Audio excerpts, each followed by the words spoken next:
What was that? I told Trish I'm filming, but I told her she could meow from the other room if she felt like it. So there you go. So happy Sunday afternoon, evening, everybody. And look who's here. Come here, you. Somebody looking after some potential dinner here in a minute. Everybody say hello to Winky, the dinner wanting, wandering cat. Yeah. How you doing?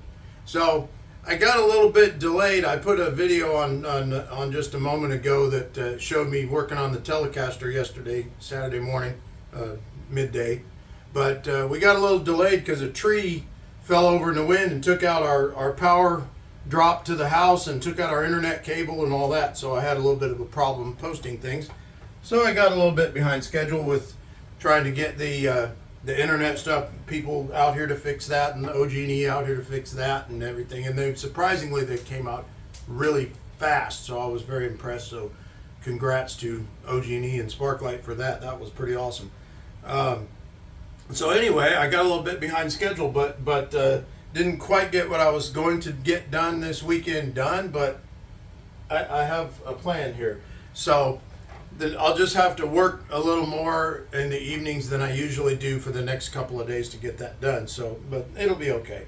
But this is the next thing on the list that I was supposed to get done yesterday afternoon, had the tree not fallen in the backyard. But a gentleman just outside of Oklahoma City came to me with this old epiphone, and this is an old Japanese-made epiphone, probably early 70s. I didn't look up the serial number, but this is back when epiphone was not, they had just been purchased by Gibson a few years earlier, and they were not considered really the cheap Gibson version yet. That's kind of how they are now. If you can't afford a Gibson, you get an epiphone and that kind of thing. This one, and on that note, Gary Stufflebeam has one of these, the old epiphone, and it's great. The older ones are awesome, and like I said, they were not the cheap Gibson at that point. They are today, but it's a whole different thing. But great guitar, and he's been having little issues with the lower frets buzzing and things like that. And judging by what he's got going on there, what you can see, if I can get it in the camera just right, you can see the tape on the nut. He's put that underneath the strings here to try to raise them up to get it to where it doesn't buzz, and it plays fairly decent.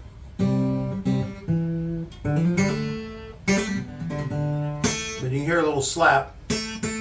So I think what's going to end up happening on this one is the same thing I did to Denny's guitar. It's going to need a new nut, and when I do the nut replacement, it involves a minor fret dress and setup on the guitar and all that. And I think that'll solve this. So that'll take me a few hours to do that. I make, when I do an acoustic guitar, the nuts I make out of a block of, and I will just show you guys just because I have it here, but I don't usually get a chance to do this, but there's what I start with. That is, I'll put it, I'm looking at the monitor there. That is a block, just a simple square raw block of beef bone. And I start with that and I end up with a hand carved nut, and it's done completely by hand with files and sandpaper and a tiny bit of assistance from a Dremel tool, but that's about as much power as I put into it. Very handmade. I can control the adjustment and the depth of everything the way that I do that.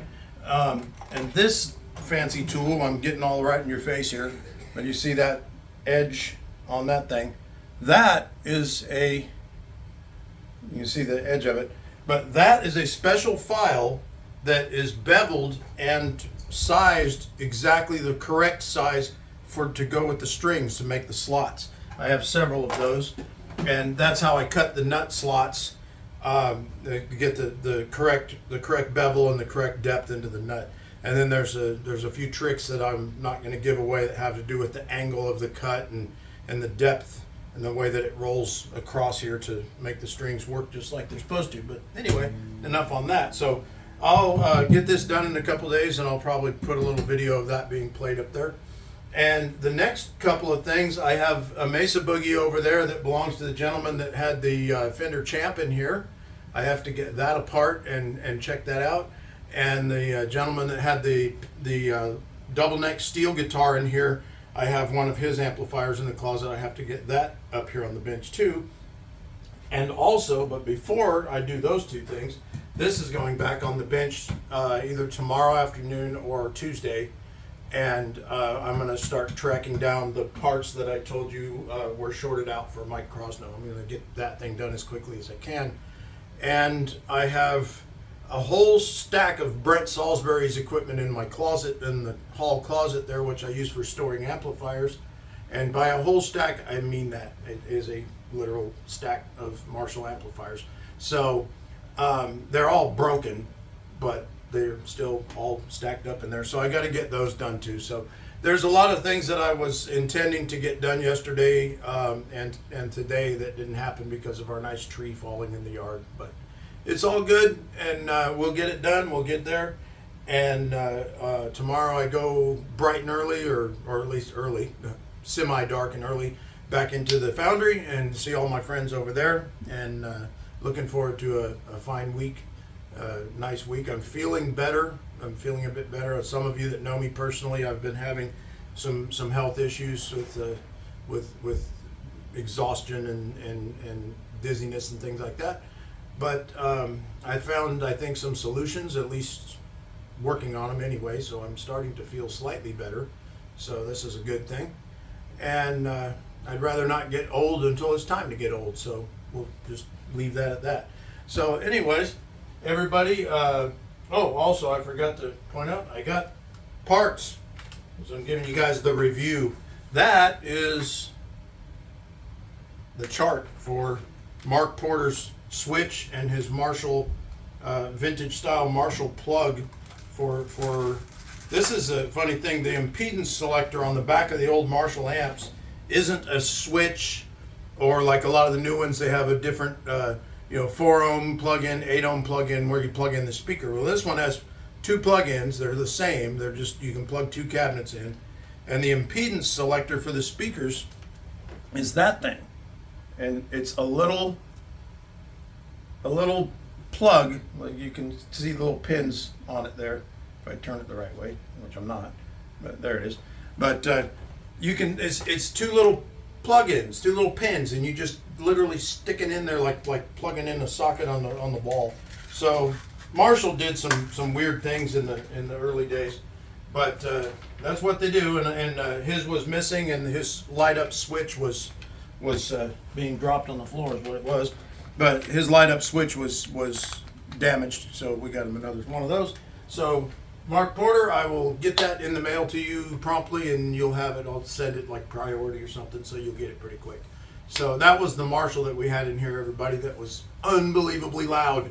Those are two parts that I couldn't get on time, so we made the amp work, and he'll plug those in and be all happy, and his switch will light up and everything. So anyway, that's the review of my crazy weekend with getting a lot done as I started the weekend, and then it kind of got the brakes put on it by a big tree falling on the power line and the internet line. But we're all over it. We're back to it. So, and this morning I had a wonderful visit from Gary. Gary Stuffelbeam came by here, and I put a video up on that just a moment ago. Actually, Gary put a video up a little while ago. He took a video of me testing out his bass. He brought a 68 Fender Telecaster P bass in here that he's had forever, and it had some electrical issues, so we rebuilt the control circuit on it here. And what a cool old bass. It's I was from 68, and so was his bass, and it was kind of neat playing something the same age as me. But very, very cool. Those old Tele basses, it's the Dusty Hill ZZ Top thing all the way, so very, very cool. So anyways, happy Sunday to you all, and Trish is going to be making me some goodies here in a moment, and I'm looking forward to that. And she's done meowing from the other room. So you're not done meowing? No. Okay. She's still in there talking to the cats. So anyway, I'm going to join her with that in just a minute. So happy Sunday, everybody. Thank you for watching the videos. Remember to subscribe and share this with your friends.